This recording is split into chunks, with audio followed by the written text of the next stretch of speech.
तो दोस्तों, अगर आपने भी इस वीडियो पर क्लिक किया है तो मैं आपको बता देना चाहता हूं कि आपने बिल्कुल सही वीडियो पर क्लिक किया है।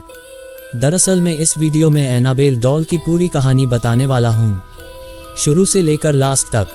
तो ये वीडियो काफ़ी इंटरेस्टिंग होगी, तो वीडियो को लास्ट तक आप सब बने रहना।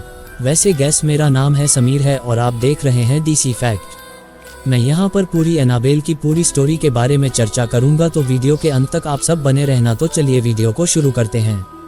दरअसल 1970 में अमेरिका में एक माँ ने अपनी बेटी डोना के लिए दुकान से गुड़िया खरीदी। ये है शापित गुड़िया, एनाबेल की सच्ची कहानी। इसे हाथ भी लगाना है मना। यह कार्टून कैरेक्टर रैगेडी एन की तरह ही दिखती थी। डोना नर्सिंग की पढ़ाई कर रही थी और दोस्त एंजी के साथ रहती थी। यह डॉल कार्टून कैरेक्टर रैगेडी एन की तरह ही दिखती थी। माँ ने डोना को उसके बर्थडे में ये डॉल गिफ्ट की।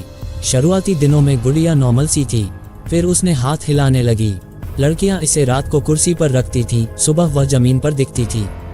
पहले उन्हें ये वहम लगा, हालांकि ये वहम ज्यादा दिन तक नहीं रहा। कुछ समय बाद लड़कियों ने अजीब चीजें महसूस की। गुड़िया डोना के कमरे में रखी जाती, लेकिन पाए एंजी के रूम जाती थी। इस बीच डोना और एंजी का एक दोस्त लू जब भी गुड़िया को देखता था, नर्वस हो जाता था। लू को शक था कि यह गुड़िया भूतिया है।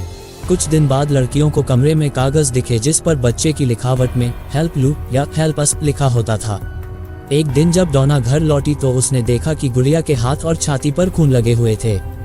उन्होंने पैरानॉर्मल साइकियाट्रिस्ट को बुलाया, तब पता चला कि इस बिल्डिंग के पास एक 7 साल की बच्ची एनाबेल हाइगिन की मौत हो गई थी। विशेषज्ञ ने बताया कि एनाबेल की आत्मा को यह गुड़िया पसंद है और वह डोना एंजी के साथ रहना चाहती है। एंजी और डोना ने फैसला किया वह डॉल को अपने पास ही रखेंगी और एनाबेल की आत्मा को खुद से दूर नहीं करेंगी।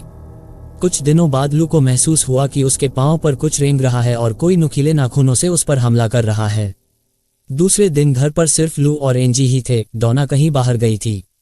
अचानक दूसरे कमरे से डोना की चीखने की आवाज आने लगी। लू ने कमरे में झांका तो कोई नहीं दिखा।